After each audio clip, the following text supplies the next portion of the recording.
Buenos días, ¿cómo están? Bueno, vamos a dar inicio a la clase de hoy sobre inmunodeficiencias. ¿Están todos bien?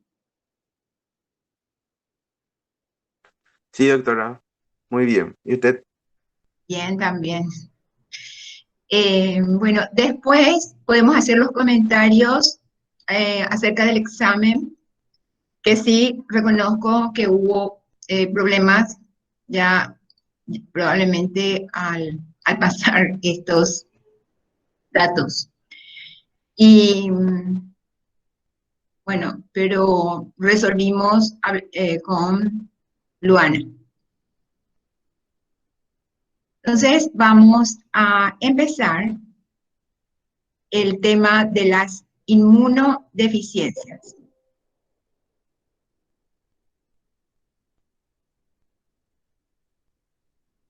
Hoy vamos a hablar sobre las inmunodeficiencias congénitas y adquiridas. De ellas, podemos decir que, como hemos visto durante todo este tiempo, la integridad del sistema inmune, tanto de la inmunidad innata, como una buena inmunidad innata, una buena inmunidad adaptativa, son fundamentales para la defensa contra los microorganismos infecciosos, contra las toxinas, por lo tanto, para la supervivencia de todos los sujetos, de todas las personas que en todo momento estamos entrando en relación con diferentes patógenos, como bacterias o virus, y más que nunca en este momento. De manera que en este momento, nuestra inmunidad innata debe de estar tan alerta como para que nos pueda proteger del virus y poder dar una buena respuesta ante él. Los defectos en uno o más componentes, ustedes ya saben de los componentes, los diferentes componentes de, del sistema inmunitario, pueden llevar a unos trastornos graves y dependiendo de la deficiencia que exista de cada uno de ellos o de uno de ellos, pueden ser hasta mortales. Estos se llaman entonces enfermedades por inmunodeficiencias.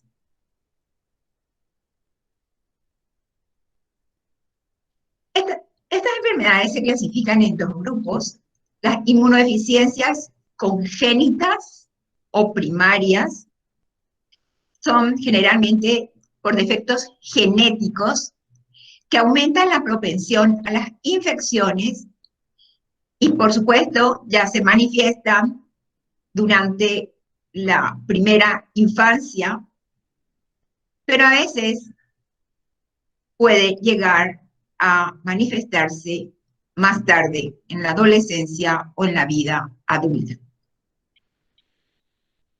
Se calcula que en Estados Unidos alrededor de 1 de cada 500 sujetos nace con un defecto en algún componente del sistema inmunitario. Las inmunodeficiencias, si bien son raras, sin embargo, uno debe de estar preparado para poder diagnosticarlas, porque muchas veces no se diagnostica, como vamos a ir viendo en el desarrollo de esta clase. Las inmunodeficiencias adquiridas o secundarias no son hereditarias, sino que aparecen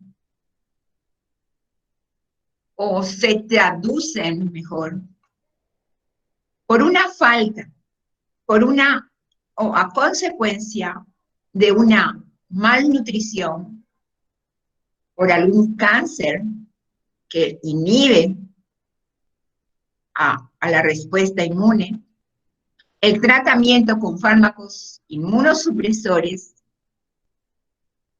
o por infección de células inmunitarias, como es el caso de el virus de la inmunodeficiencia humana.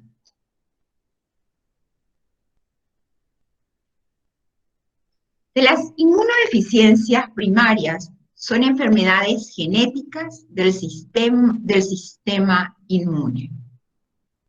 Estas inmunodeficiencias primarias, llamadas también errores innatos de la inmunidad, constituyen una serie de enfermedades en las que debido a una alteración genética hay un funcionamiento inadecuado de las defensas del cuerpo. Como consecuencia, se padecen más infecciones de lo habitual, y no solo esto, sino que las infecciones son mucho más severas, más prolongadas, los pacientes no responden al tratamiento con antibióticos, y a veces esta no respuesta es aún frente a microbios relativamente inofensivos. Bueno, actualmente se han descrito más de 300 tipos de inmunodeficiencias primarias. Nosotros solo vamos a ver algunas de ellas. Y se considera que de cada 500 personas en el mundo tienen una forma de inmunodeficiencia primaria. Una inmunodeficiencia primaria que no es grave. Y uno de cada 8.000, una forma grave. De manera que uno de cada 500 niñas y niños presentan una inmunodeficiencia. Uno de cada 8.000 tiene una forma grave, mortal. Las formas de presentación de las inmunodeficiencias primarias son muy variadas. Esto es muy importante. A menudo, el desconocimiento por parte de los profesionales, de los médicos, no especialistas en este campo, implica un infradiagnóstico. Le cuesta mucho diagnosticar. O un diagnóstico tardío, que a su vez está asociado a una mortalidad significativa y un importante impacto social y económico. Si bien se considera que muchas inmunodeficiencias primarias pueden ser diagnosticadas fácilmente con un simple análisis de sangre para saber, por ejemplo, el número de leucocitos. Desafortunadamente, muchas inmunodeficiencias primarias siguen sin diagnosticarse, debido sobre todo a una falta de conciencia sobre su existencia. Entonces son infradiagnosticadas. Como que se les pasa muchas veces a los médicos el diagnóstico de estas inmunodeficiencias. Se estima que un 70% de las inmunodeficiencias no han sido diagnosticadas, aún en países con infraestructura y facilidades para ello. ¿Qué es lo que hay que tener en cuenta para diagnosticar una inmunodeficiencia? Infecciones recurrentes o inusuales, por las enfermedades autoinmunitarias o neoplásicas, siendo el abanico de signos de alarma que deben hacer sospechar una inmunodeficiencia primaria cada vez más amplio. Existen varios compendios de signos de alarma en niños y adultos que se basan en las presentaciones clínicas, principalmente infecciosas y en algunos casos en la historia familiar. La Jeffrey Model Foundation en 1993 publicó por primera vez los 10 signos de alarmas de las inmunodeficiencias primarias. Estos signos de sospecha han sido actualizados recientemente, definiendo los 10 signos de alarma para adultos y para niños. La presencia de 2 o más de estos signos de alarma deberían hacer sospechar la inmunodeficiencia primaria en un paciente. De estos signos de alarma son los 10 signos de alarma de la inmunodeficiencia de la Jeffrey Model Foundation. Son 4 o más otitis al año. Dirían también hasta 8 otitis al año. 2 o más sinusitis graves al año. 2 o más meses con antibióticos y sin efecto. 2 o más neumonías en un año. El fallo para ganar peso o crecer normalmente en un lactante. Infecciones recurrentes de partes blandas o abscesos de órganos. Candidiasis oral o cutánea persistente después del año de edad. Necesidad de antibióticos intravenosos para curar las infecciones. 2 o más infecciones de tejidos profundos. Una historia familiar de inmunodeficiencia. De manera que 2 o más de estos signos de alarma ya tienen que hacernos pensar en una inmunodeficiencia, sobre todo esto en los pediatras. Bueno, yo les voy a decir que los que ya entraron, porque no voy a estar ya pidiendo, haciendo que ingresen. En media hora les di para que ingresen, de manera que ya todos deberían de haber ingresado. Clasificación de las inmunodeficiencias primarias según el Comité de Clasificación de Inmunodeficiencias Primarias de la Unión Internacional de Sociedades de Inmunología en el 2018. Esta clasificación, entonces, está dada según ese Comité de Clasificación de Inmunodeficiencias Primarias de la Unión Internacional de Sociedades de Inmunología. La clasificaron de la siguiente manera. Las inmunodeficiencias pueden ser inmunodeficiencias combinadas, síndromes con inmunodeficiencias bien definidos, deficiencias predominantemente de anticuerpos, enfermedades de desregulación inmune, defectos congénitos de fagocitos en número o función, defectos de la inmunidad innata, desórdenes autoinflamatorios, defectos del sistema del complemento, fenocopias de inmunodeficiencias primarias. También vamos a ir viendo, no todos, algunos que son los más conocidos.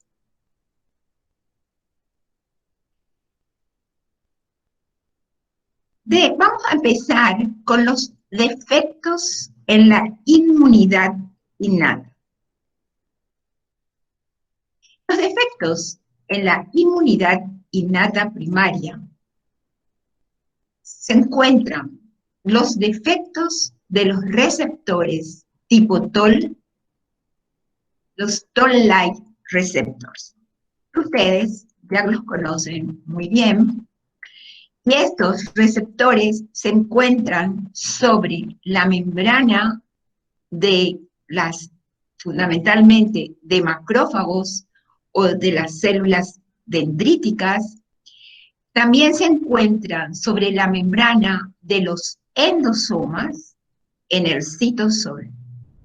Hay diferentes tipos de receptores de tipo TOL, de los receptores, los TLR1, los TLR2, los TLR4 y los TLR5, que fundamentalmente son capaces de reconocer a los lipopolisacáridos, los TLR4, lipopéptidos triacil, los TLR1, TLR2, y las flagelinas de aquellas bacterias gram negativas. Las TLR2 también son capaces de reconocer al zimosam de las levaduras. Y de los parásitos son capaces de ser reconocidos por los TLR6, TLR2. De los TLR 3, 7, 8 y 9 presentes en la membrana de los endosomas en el citoplasma, son capaces de reconocer el DNA, el RNA de doble cadena, el RNA de simple cadena, el TLR7, y el DNA por el TLR8 y el TLR9, perdón. El DNA por el TLR9, fundamentalmente de bacterias. Bueno, ¿se acuerdan ustedes que estos toll-like receptores de tipo toll constituyen una familia de receptores que son capaces de reconocer patrones moleculares? Y los defectos en estos receptores pueden llevar a una inmunodeficiencia primaria. Los defectos en los receptores de tipo toll se dan fundamentalmente a nivel de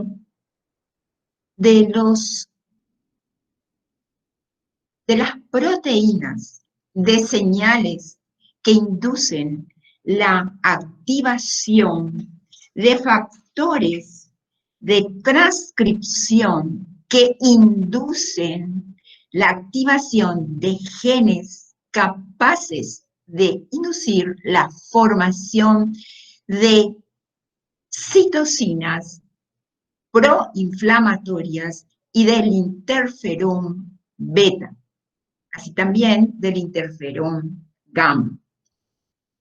De manera que son fundamentales, una vez que estos receptores hayan reconocido en el endosoma, por ejemplo, que el TLR13 capaz de reconocer al RNA, el TLR8 al RNA de simple cadena, o el TLR7 también al RNA de simple cadena, el TLR9 al DNA en los endosomas, y en la membrana celular tenemos el TLR5, capaz de reconocer a las flagelinas, y TLR6, TLR2, TLR1, a los componentes de las paredes celulares bacterianas. Estas, una vez que hayan reconocido a estos productos de estas bacterias, entonces inducen la estimulación de proteína MICD88.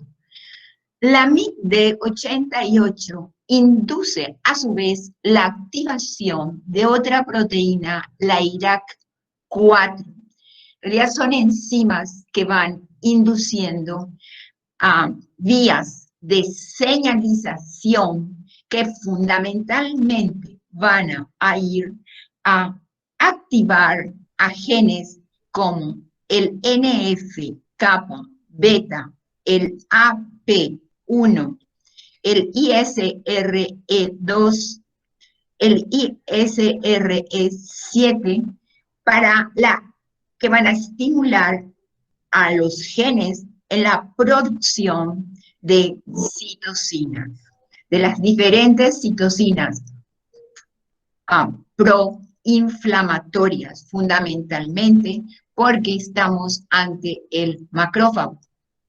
Los macrófagos Ustedes saben que fundamentalmente inducen interleucinas de tipo 12 que van a ir a activar la interleucina de tipo 12 que van a ir a activar a las células natural killer y a las células T helper 1 de la inmunidad adaptativa para que éstas puedan activarse e inducir la actividad que les corresponde frente al antígeno. Las células natural killer, por su parte, van, una vez que ha sido estimulada por la interleucina 12, va a responder con la producción del interferón gamma. Entonces, de los defectos de los receptores de tipo TOL, tenemos las deficiencias de las proteínas IRAK4 y MID 881 y MID 8812. Son inmunodeficiencias primarias, tanto la de la deficiencia en IRAK4 o en MID 8812, son muy similares inmunológicamente y por la clínica. Se dan infecciones invasivas desde edades tempranas, principalmente por neumococos, estafilococos áureos y pseudomonas aeruginosa.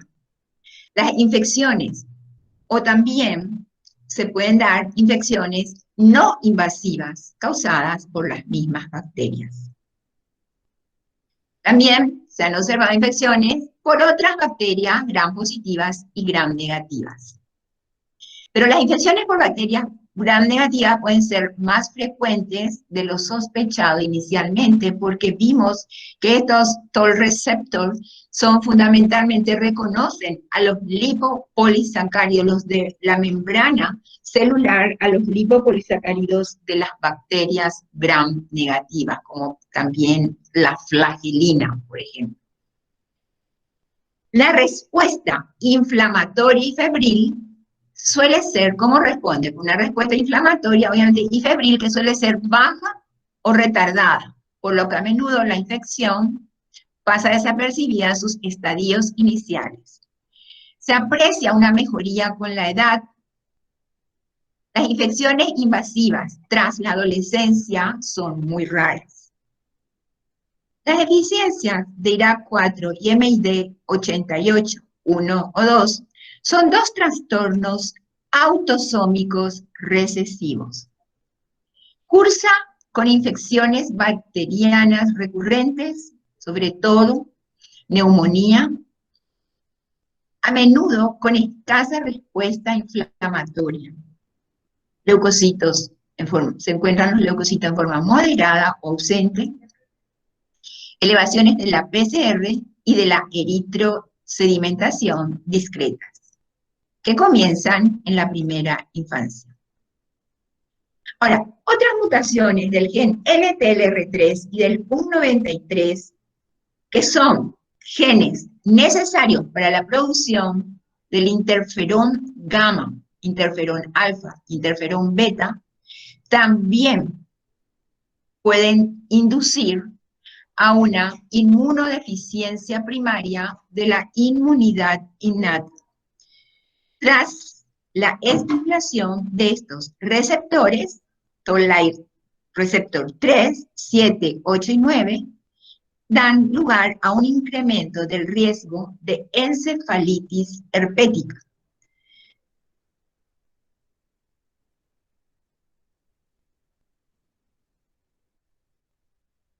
Bueno, esto era así como para recordarles a ustedes que tanto una vez que las células dendríticas o los macrófagos hayan reconocido a través de sus receptores tipo Toll-like receptor, se inducen señales que finalmente van a activar a factores de transcripción como es el NF beta, el factor NF kappa beta, capaz de inducir a los genes que son productores que van a estimular, que los genes que van estos inducen a los genes a la producción de las citocinas, como el factor de necrosis tumoral alfa, la interleucina 12, la interleucina 6, la interleucina 8, la interleucina 18, la interleucina 1 beta, que van a actuar sobre los TH1 y también los interleucina 12 también actúan sobre las células NK, tanto las células NK que van a inducir en las células NK sobre todo el interferón gamma. También el TH1 va a inducir la estimulación de la producción del interferón gamma, de la interleucina 2 y del factor de necrosis tumoral alfa, que va a actuar otra vez sobre los monocitos. De manera que una falta de respuesta o en la activación se va a inducir una no respuesta y el individuo no va a poder producir todas estas citocinas que van a actuar en contra del patógeno infectivo. Esto en cuanto a los defectos de los receptores tipo TOL. Otra de las enfermedades que se encuentran dentro de la inmunidad innata, en la que participan fundamentalmente los macrófagos, están la susceptibilidad mendeliana a la enfermedad por micobacterias o defectos en la vía de la interleucina 12, interferón gamma. Cuando una micobacteria actúa sobre la célula dendrítica o sobre los fagocitos, esta induce señales que llevan a la producción de la interleucina 12. Esta interleucina 12 va a ir a actuar de manera sobre las células NK o sobre las células TH1, pero sobre sus receptores de interleucina 12. De manera que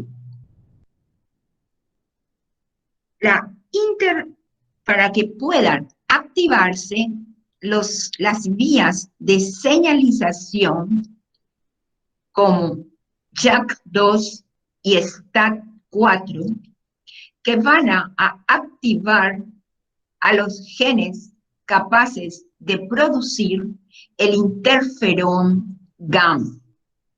Este interferón gamma va a ser reconocido por los receptores de interferón gamma en las células dendríticas o en los fagocitos, haciendo que estas células sean activadas.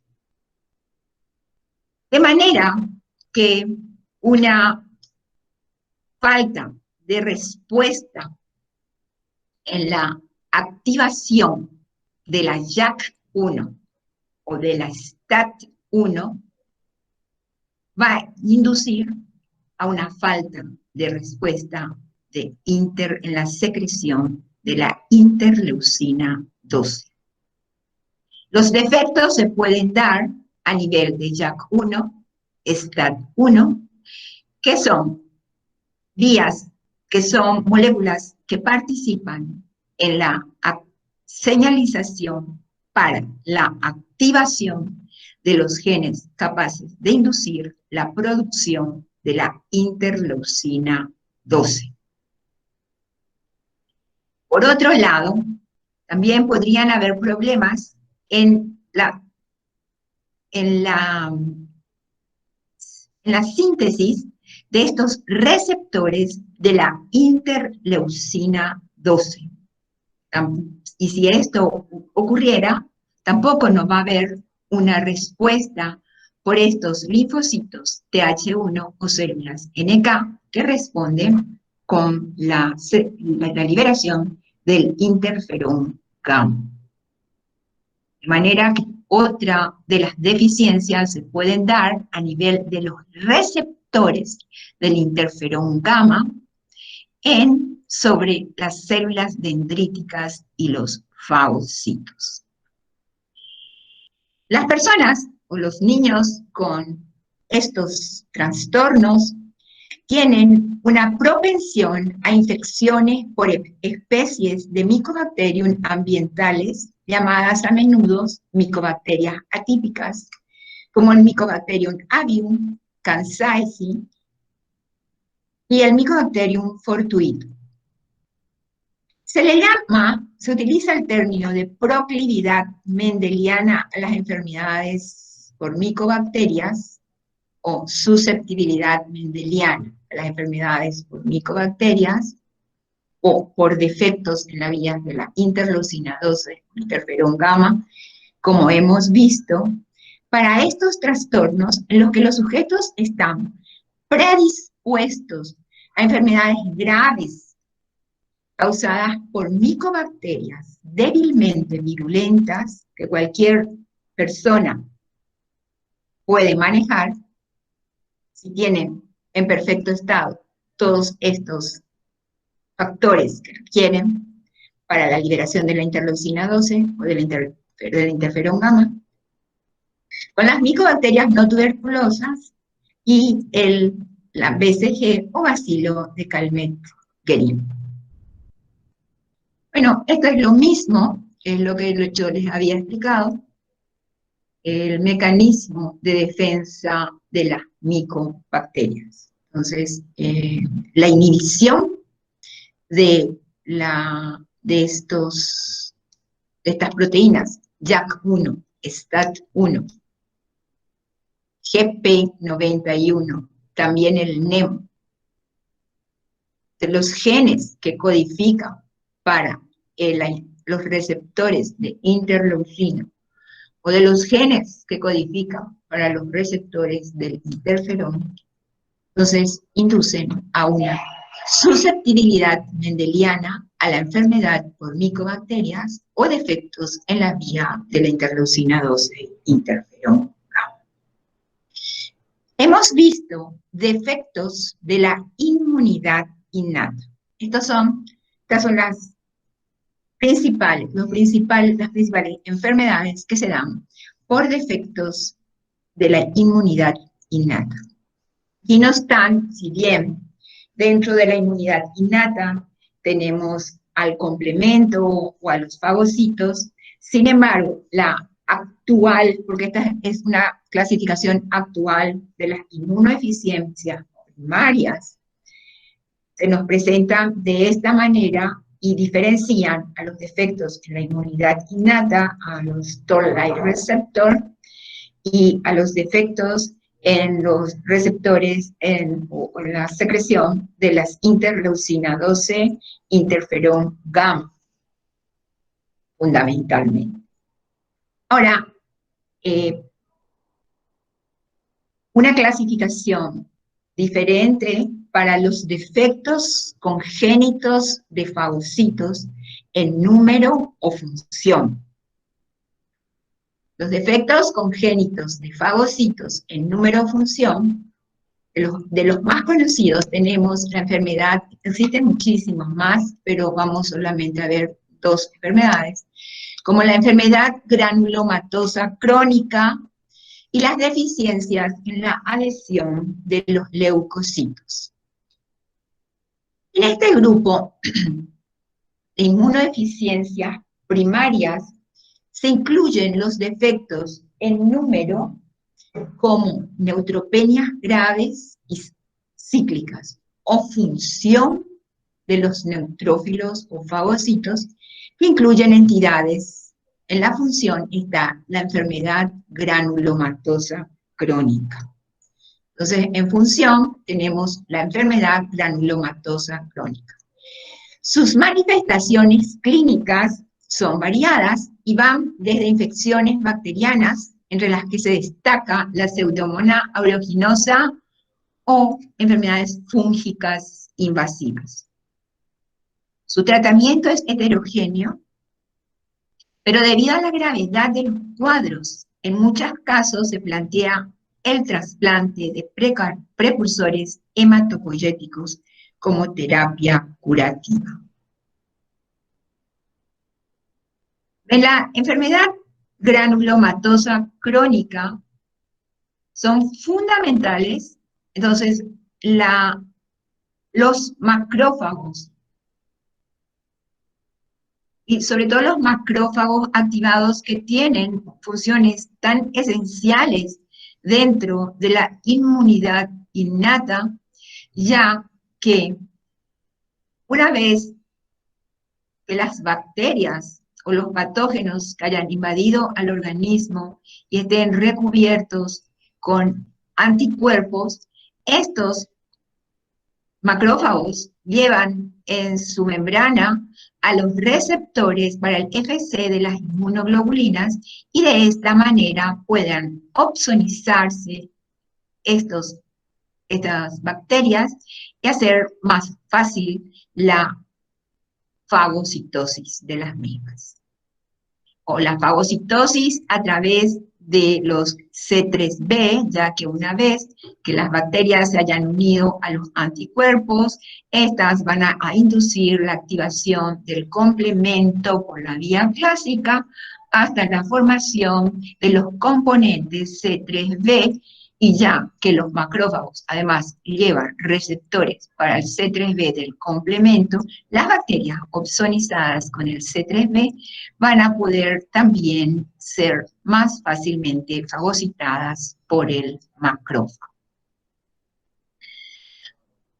Además de la activación fagocitaria inducida por las quimiosinas y citocinas, como vimos antes en la inmunidad innata, la opsonización y fagocitosis de los microorganismos son estimulados por anticuerpos y la fracción C3b depositada en la superficie bacteriana.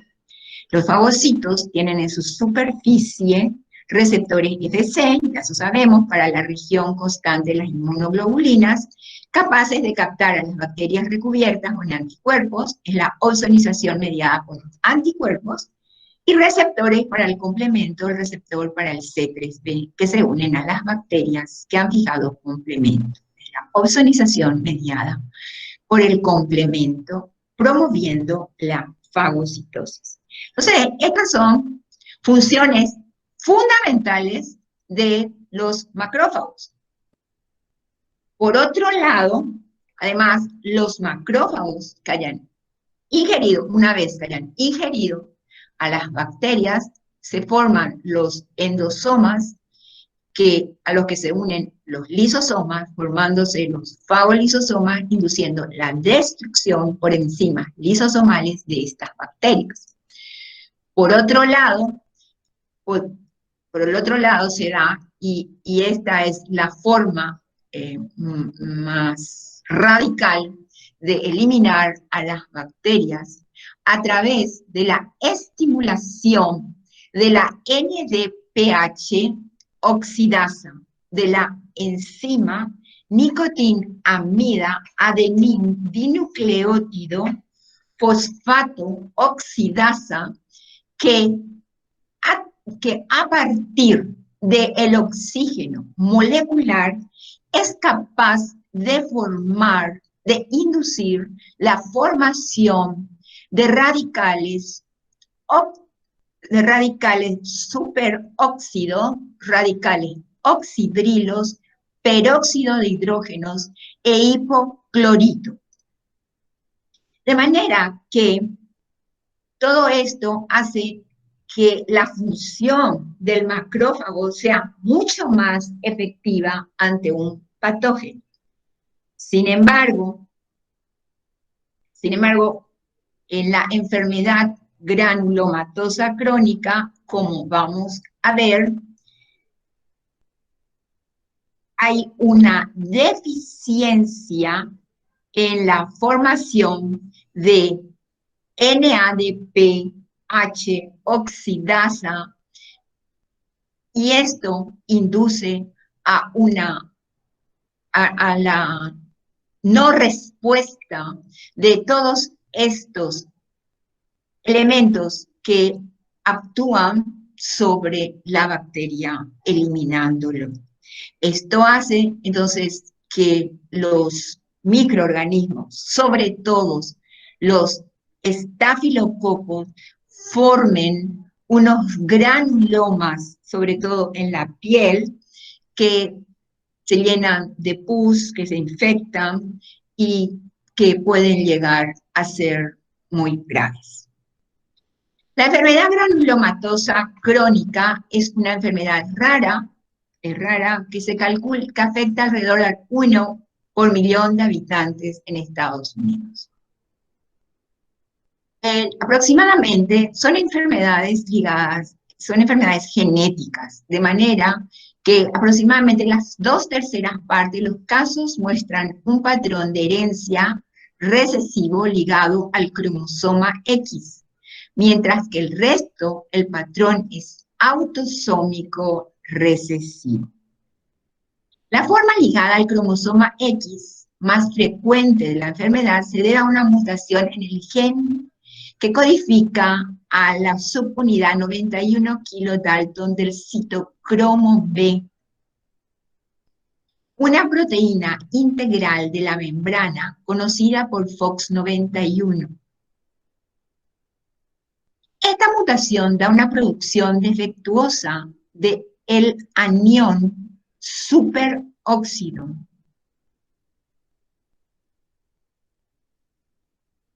Del anión superóxido, y tiene que ver con la NADP oxidasa, una de las diversas especies reactivas del oxígeno que constituye un microbicida importante de los fagocitos, especialmente de los neutrófilos. Las mutaciones en los otros componentes del complejo FOX contribuyen a las formas autosómicas recesivas de la enfermedad granulomatosa crónica. La producción defectuosa de especies reactivas del oxígeno hace que los microbios fagocitados no mueran. La enfermedad granulomatosa crónica se caracteriza por infecciones recurrentes por hongos y bacterias intracelulares como el estafilococo, habitualmente desde el principio de la infancia. Como no se forman, entonces los diferentes componentes de los radicales oxidrilos, los aniones superóxidos, entonces estos no pueden responder y generalmente la infección invasora por el hongo Aspergillus es la principal causa de muerte. Muchos de los microorganismos que son particularmente problemáticos en los pacientes con la enfermedad granulomatosa crónica producen catalasas.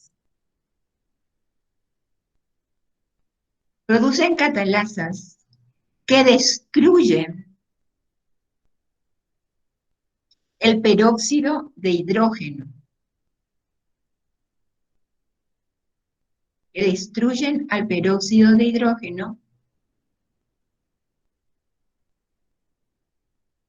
que es un microbicida que puede producir las células del anfitrión a partir del radical superóxido residual del oxígeno reactivo. Como los fagocitos no controlan las infecciones, estimulan respuestas inmunitarias celulares crónicas que da lugar a una activación del macrófago mediada por linfocito T y a la formación de granulomas compuestos de macrófagos activados. Probablemente estos macrófagos activados intentan eliminar los microbios, porque toda la otra, ellos lo que tienen es el defecto en todo lo que se refiere a los radicales, a toda la formación de radicales libres de oxígeno. Pero, sin embargo, todo lo demás sí pueden seguir, sí siguen funcionando. Y esto lleva a estos macrófagos activados, estos macrófagos son activados, intentan eliminar a los microbios, a pesar de la producción defectuosa de especies reactivas del oxígeno. Este aspecto histológico es la base del nombre de su trastorno, que es la enfermedad granulomatosa crónica. La enfermedad es a menudo mortal, incluso con un tratamiento antibiótico invasivo. ¿Están bien hasta aquí? Hola. Hola. Hola, profe, ¿se escucha? ¿Están bien? ¿No tienen alguna pregunta que hacer? No, todo claro hasta ahora, profe. ¿Todo claro, seguro? Sí, profe.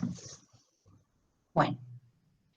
Entonces vamos a seguir. El siguiente defecto, que si bien nosotros entendemos que forma parte de la inmunidad innata, pero que dentro de la clasificación de las inmunodeficiencias primarias están aparte, como un defecto aparte, digamos, no dentro de la inmunidad innata, tenemos los defectos en el sistema del complemento. Y los defectos en el sistema del complemento, vamos a recordar que el complemento puede activarse por la vía clásica, por la vía del MBL o por la vía alterna. Por la vía clásica, recordamos que se inicia a partir de las IgM o de las IgG1, IgG3 fundamentalmente, que una vez que hayan reconocido a los antígenos expuestos en las bacterias, estos son capaces de inducir la activación de la C1, de la molécula de C1 que está constituida C1Q, C1R, C1S. La activación del C1S induce la activación de C4, que se excinde en C4b y C4a. C4a se va con actividad de anafilotoxina y el C1S, el C4b, ahora con el a continuación del C1 se activa el C2 y después del C2 el C4. El C4 unido al C2 va a tener actividad de C3 convertasa y va a actuar sobre la molécula de C3. La vía de las lectinas, la proteína manosa capaz de unir a las lectinas, la proteína MB-lectin es capaz de reconocer a manosas expuestas sobre las bacterias y estas, una vez que se activen, inducen a la activación de la más P2 y más P1, que también va a activar a la molécula de C4, rompiendo a C4b, excindiendo a la C4 en C4b y C4a. De esta manera se forma mayor cantidad de la C3 convertasa que va a actuar sobre la C3. Por otra parte, la vía alterna normalmente se forman en el plasma, se encuentra también esta proteína, la manosa binding lectin, se encuentra normalmente en el plasma. Y cuando se encuentra con las bacterias, entonces se activa. La C3, la molécula C3b también, por enzimas que se encuentran en el plasma, normalmente se encuentran moléculas de C3b, pero estas quedan inactivadas. Sin embargo, cuando se encuentran con las bacterias, ahí está el factor B, la hace que no se inactive, y este C3b, entonces se une al factor B, y el factor B se rompe en BA y BB a través del factor D, y el BA se va con actividad de anafilotoxina, y el C3BB tiene actividad de C3 convertasa. De manera que el otro mecanismo de defensa del complemento es favorecer el C3, la formación de las moléculas de C3, las que van a inducir a la activación del C5, C6, C7, C8, C9, hasta la formación del complejo de ataque a la membrana que lisa a las bacterias, sobre todo sobre las bacterias gram negativas como las Neisseria. Esto por un lado. Por el otro lado, el otro mecanismo de defensa del complemento, como vimos antes, es favorecer la opsonización y la fagocitosis de las bacterias recubiertas por anticuerpos y la fracción C3b del complemento. La activación del complemento contribuye a la defensa frente a las infecciones, estimulando la inflamación a través de las moléculas de C3A y C5A con actividad de anafilotoxinas y la quimiotaxis, de esta manera. Los defectos en el sistema del complemento. Los pacientes con deficiencia de cualquiera de los componentes terminales C5, C9, C5, C9, tienen una elevada susceptibilidad a las infecciones por Neisseria meningitidis, con una alta tasa de recurrencia, pero escasa mortalidad. El riesgo de infección meningocócica es en las deficiencias de C9, aunque elevado, es menor que en las deficiencias de las demás proteínas, ya que la formación del complejo C5, C8 es capaz de causar una mínima lisis. Los pacientes con deficiencias de proteínas de la vía alterna, los factores B, factores D y properdina, tienen un mayor riesgo de sufrir infecciones por bacterias del género de las Neisseria, con una alta incidencia de meningitis y sepsis meningocócicas, y con mayor mortalidad en el caso de las deficiencias de properdina. Las deficiencias de los componentes iniciales de la vía clásica, C1Q, C1R, C1S, C2, C4, confieren una mayor susceptibilidad a infecciones por bacterias encapsuladas, como son los neumococos, los meningococos, el Haemophilus influenza tipo B, causando especialmente neumonías, sepsis y meningitis, debido a su menor capacidad de opsonización. Suelen presentar además algunas manifestaciones autoinmunitarias del tipo del lupus eritematoso sistémico light, una vasculitis o glomerulonefritis a una edad más temprana de lo habitual. Los fenómenos autoinmunes son más frecuentes cuanto más arriba de la cascada del complemento esté la inmunodeficiencia. Por el otro lado, entonces, situaciones de sospechas de defectos en el complemento vamos a tener en autoinmunidad, podemos tener en infecciones a repetición o meningitis en niños de menores de 5 años, enfermedades renales y el angioedema. El angioedema hereditario se caracteriza por la aparición de episodios, aquí no tienen nada que ver las infecciones. Se caracteriza por la aparición de episodios recurrentes de edema subcutáneo o submucoso en cualquier parte del cuerpo, sin urticarias ni pruritos, de unas 24 a 72 horas de duración y que no responden al tratamiento con antihistamínicos, corticoides ni epinefrina.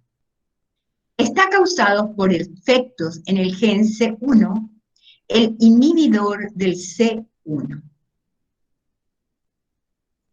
Pero en realidad, la deficiencia de la inhibición del C1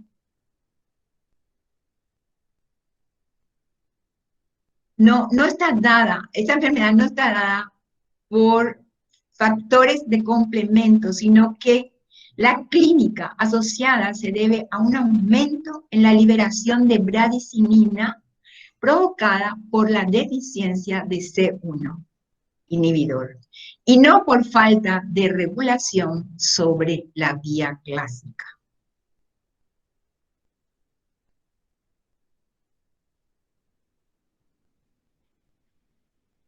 Ahora vamos a ver de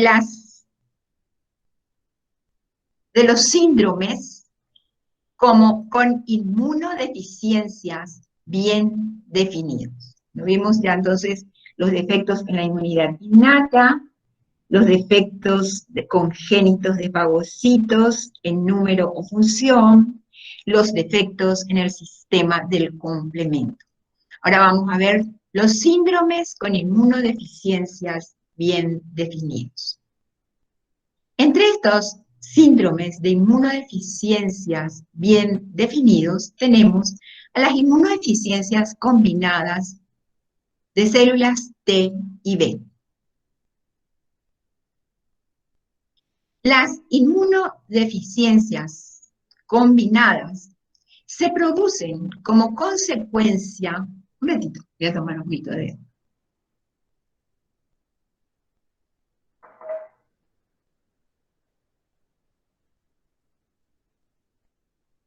Las inmunodeficiencias combinadas se producen como consecuencias de defectos en el desarrollo o la función de las células T, que además pueden asociar otros defectos, bien de los linfocitos B o de las células NK. Su incidencia es de 1 en 10.000 nacidos vivos. Las inmunodeficiencias combinadas se pueden clasificar como graves, inmunodeficiencias combinadas graves, cuando causan la muerte en periodos tempranos de la vida, sobre todo por una infección grave, incurable, antes de cumplir el año de edad.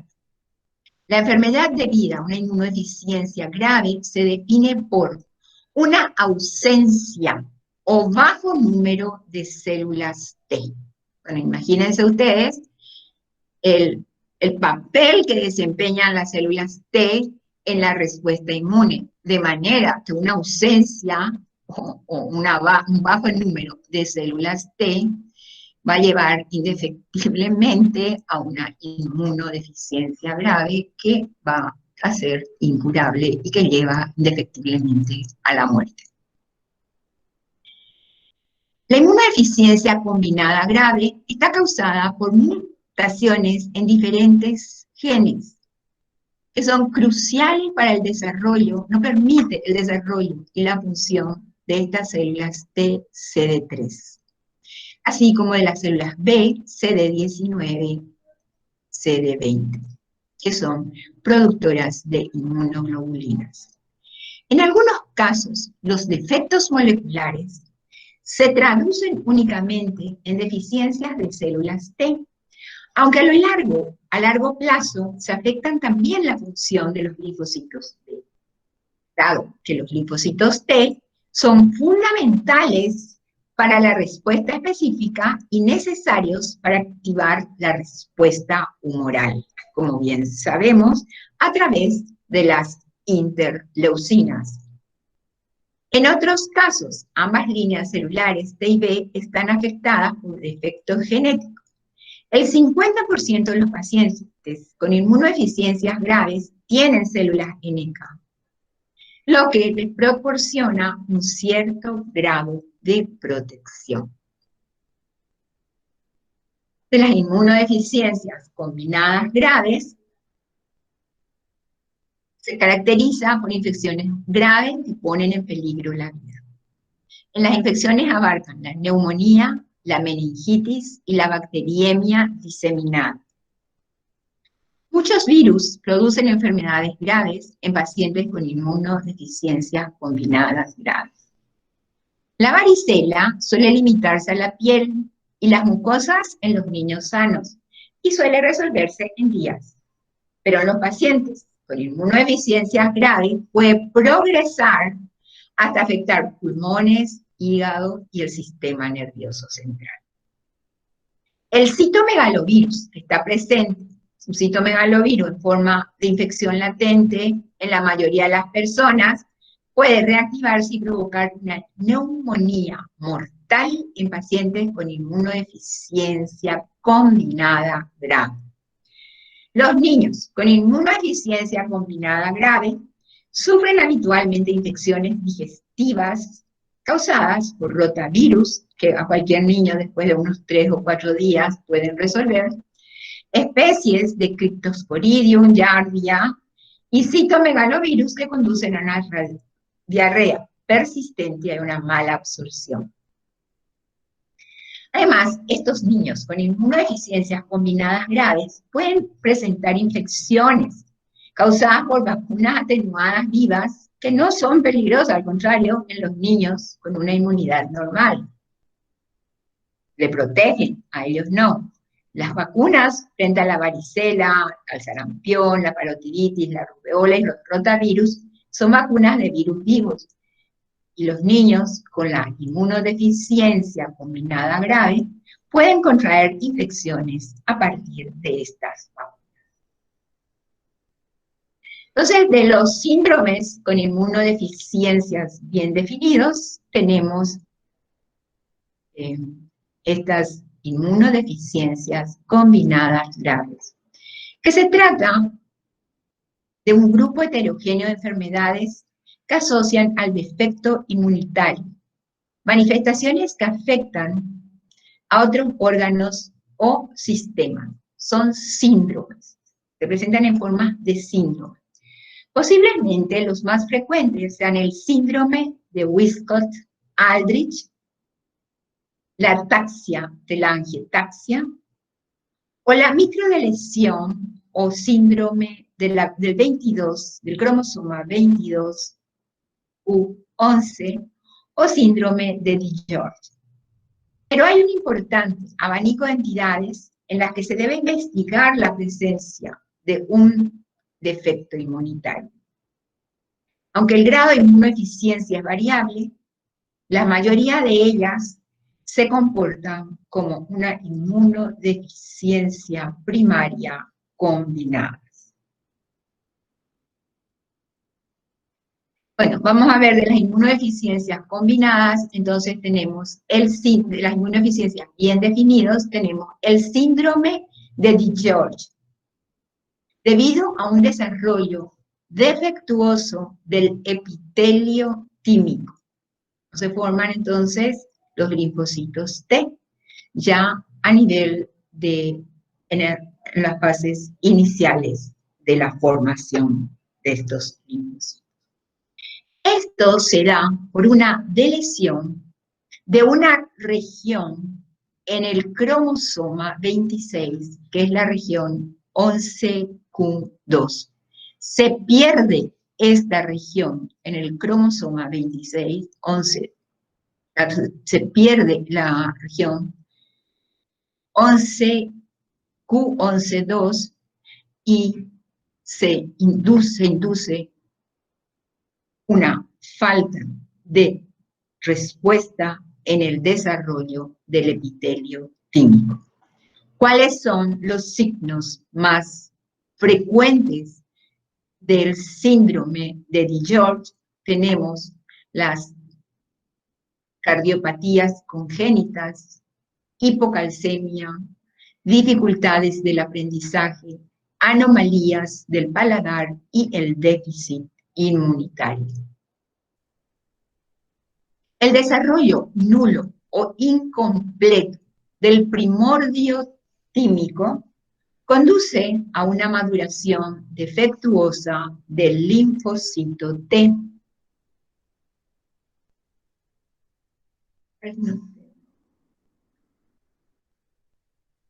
Bueno, quería ponerles una diapositiva, pero...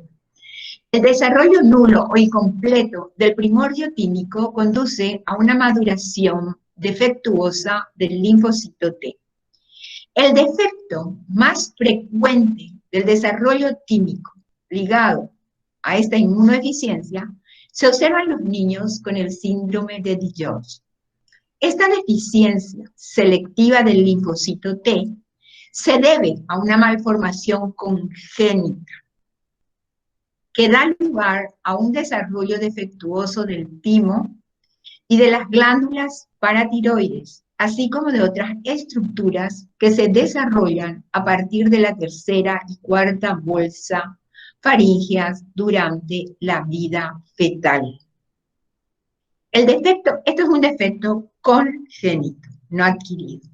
El defecto congénito se manifiesta por una hipoplasia o agenesia del timo que no permite que se puedan inducir la formación de estos linfocitos T, que ustedes saben bien que los linfocitos T se maduran en el timo donde adquieren sus características de linfocitos T maduros, o sea, hay una deficiencia en linfocitos T maduro. También pueden darse falta de las glándulas paratiroides, que da lugar a alteraciones en la homeostasis del calcio, y esto lleva a torsiones musculares o tetania, el desarrollo anómalo de los grandes vasos y deformidades faciales. Diferentes pacientes pueden mostrar diferentes grados variables de estas anomalías. Bueno, esto es con respecto al síndrome de Digeorge. El síndrome de Wiskott-Aldrich. Esta sí es una enfermedad congénita.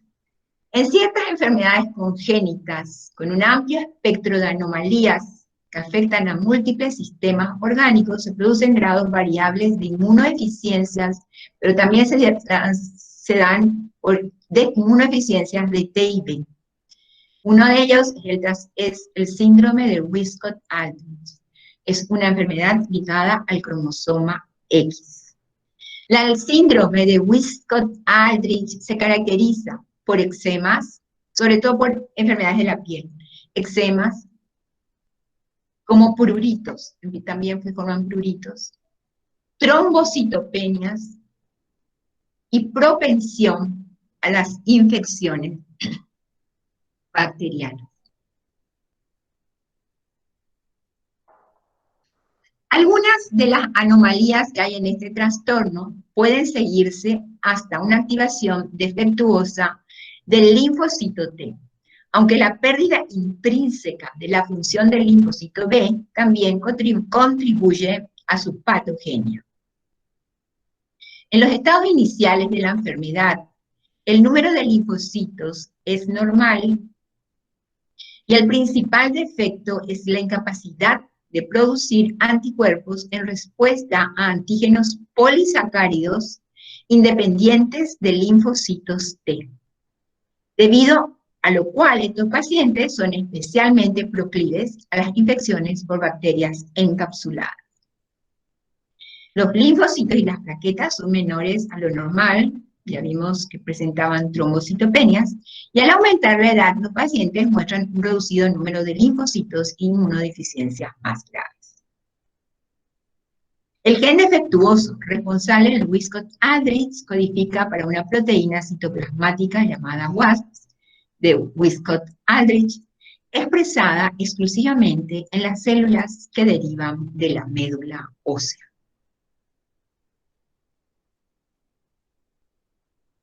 Otros de los síndromes que forman parte de los síndromes con inmunodeficiencias bien definidos, otra de las enfermedades, perdón, no tengo agua, aquí tengo un té, es la ataxia telangiectasia. Un ratito, por favor, voy a ir a buscar agua.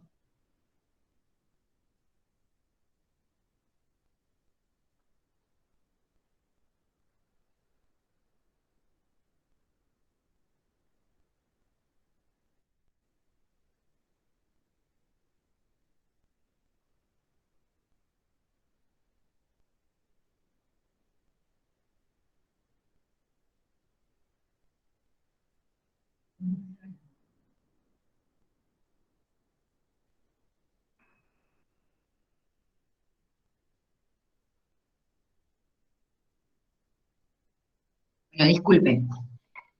El síndrome con inmunodeficiencias bien definidos, ataxia telangiectasia. La ataxia telangiectasia es un trastorno autosómico recesivo caracterizado por una marcha anómala. Es lo que se conoce con el nombre de ataxia.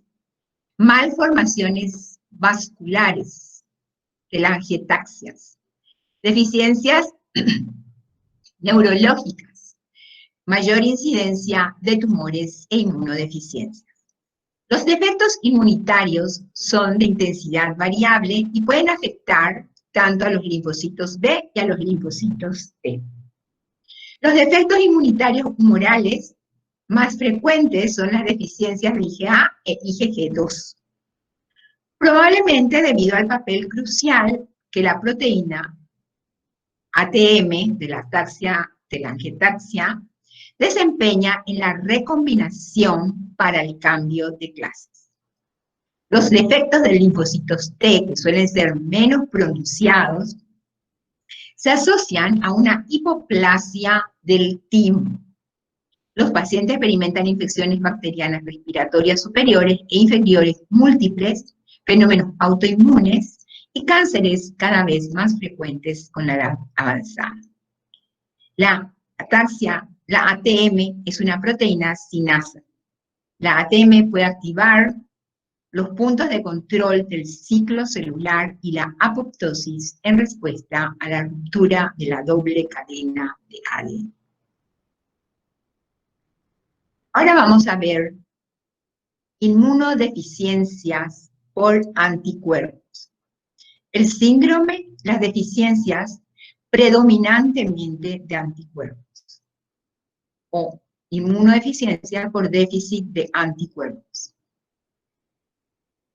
Las inmunodeficiencias por déficit de anticuerpos son las enfermedades más frecuentes entre las inmunodeficiencias primarias.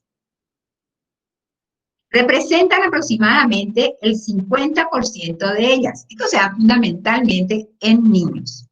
Y el déficit, y entre ellas el déficit de la IgA es la más común, de IgA1 o IgA2.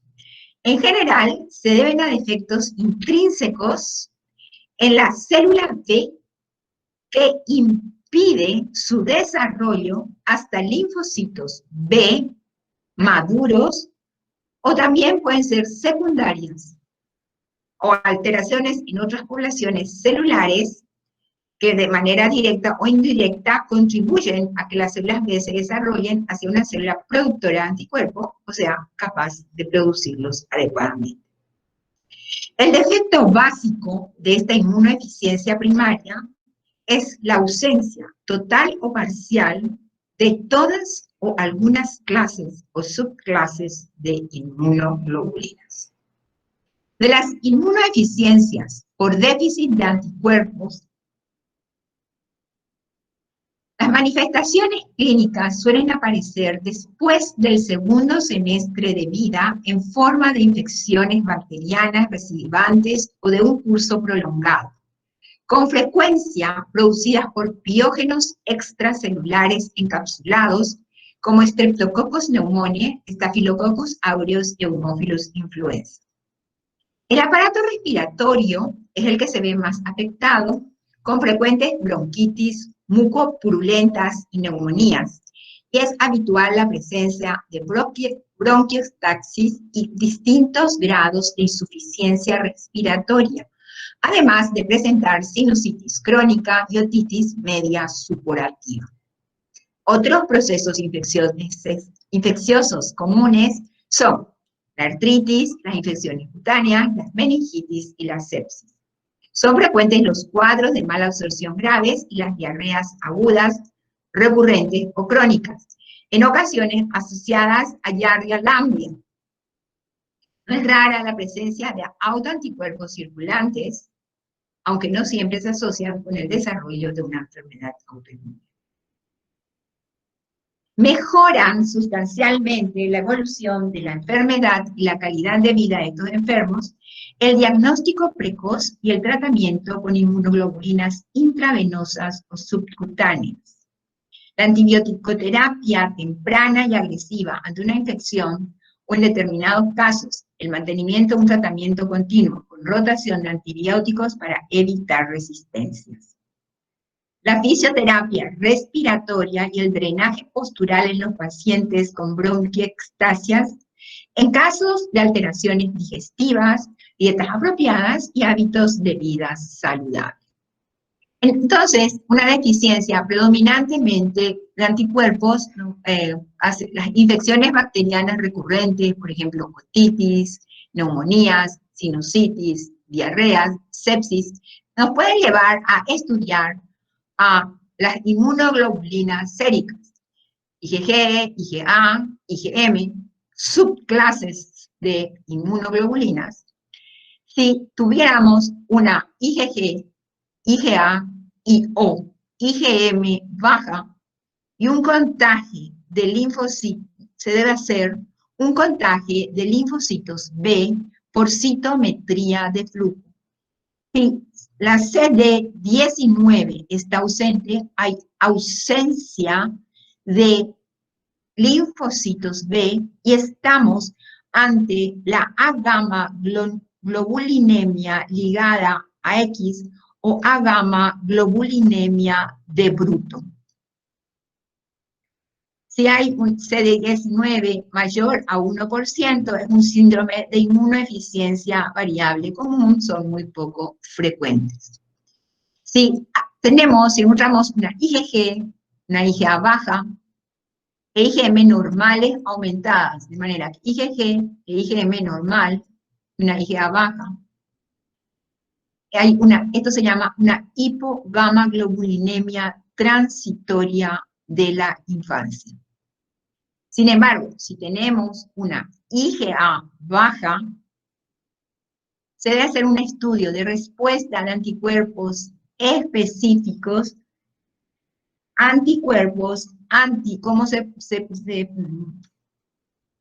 los anticuerpos antipolisacáridos frente al neumococo, frente a la difteria. Si la respuesta es normal, tenemos un déficit selectivo de IgA.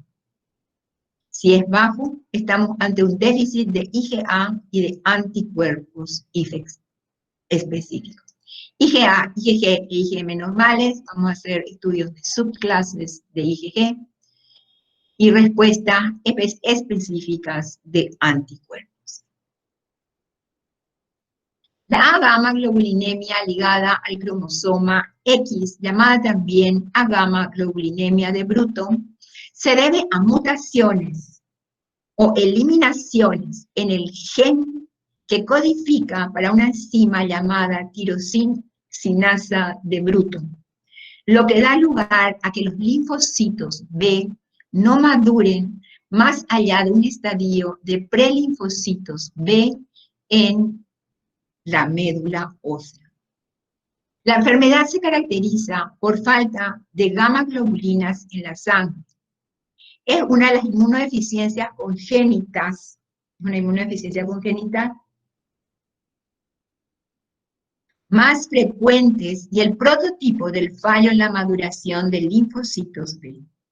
La gamma globulinemia de Bruto o la BTK, la proteína BTK, participa, o el factor BTK, participa en la transducción de señales desde el de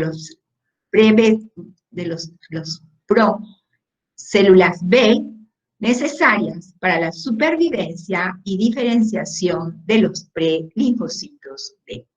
Inmunodeficiencia por déficit de anticuerpos.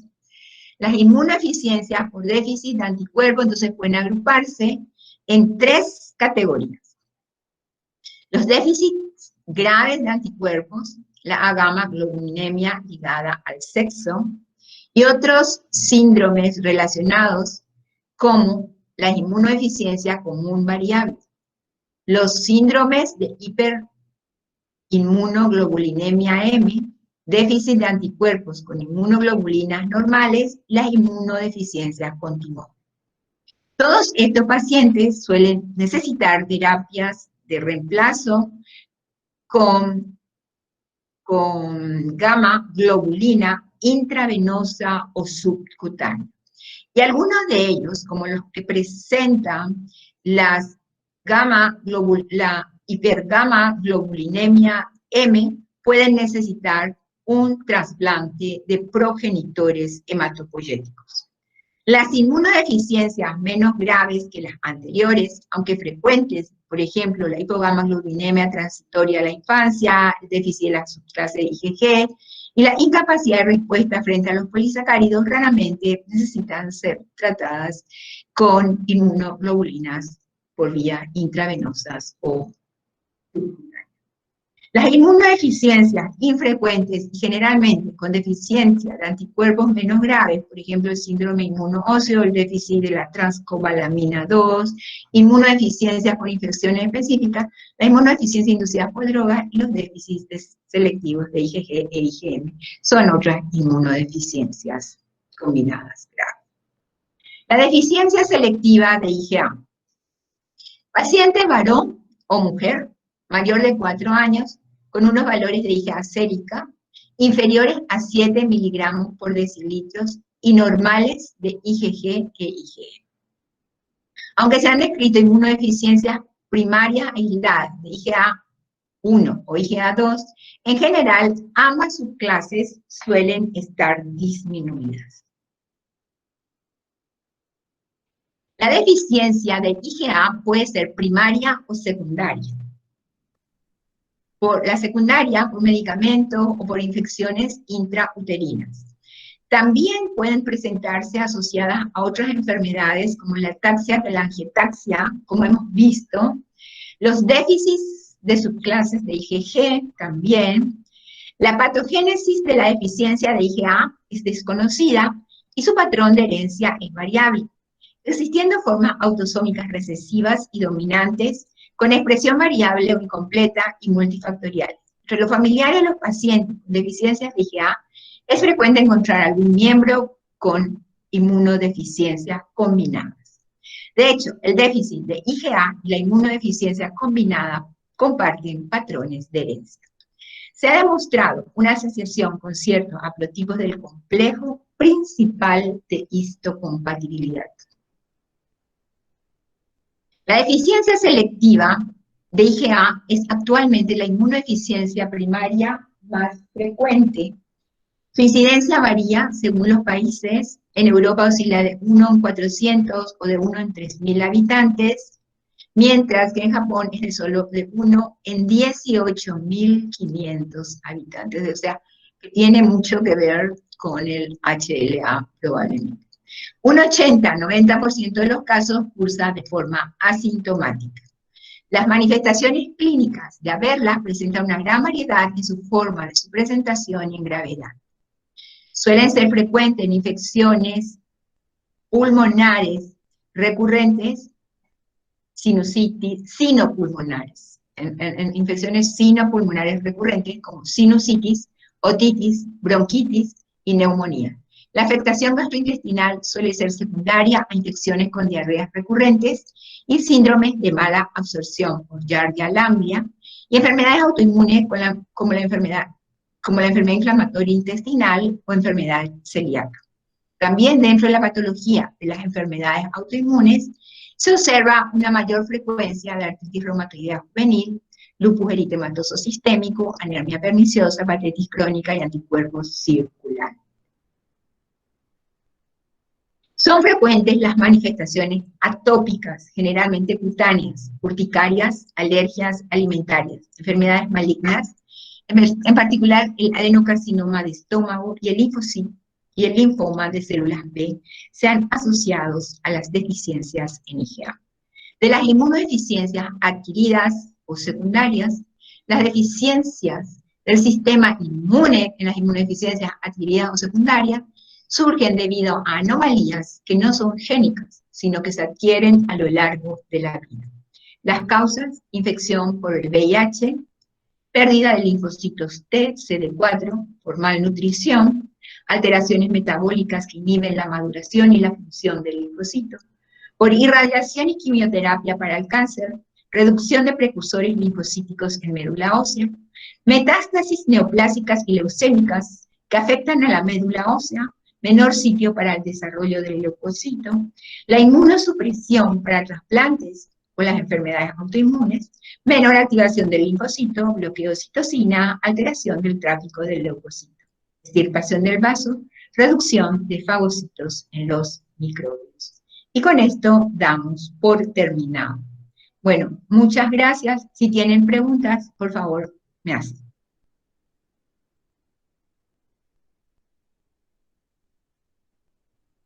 Hola.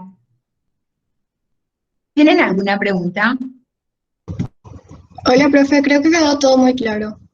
Quedó todo claro. Bueno, del examen, lo que pasó en el examen es que hubo un problema en la transcripción de los datos, digamos, y bueno, esto llevó a los problemas que vimos y que estamos totalmente de acuerdo. Ya, eso creo que Luana, ya habrán hablado con Luana. ¿Es así, Luana? Sí, profe, ya le hice llegar también los cambios. Bueno, está entonces. Está todo. No tienen preguntas que hacer, ¿no? Bueno, entonces dejamos aquí y nos vemos el próximo lunes. Muchas gracias y sigan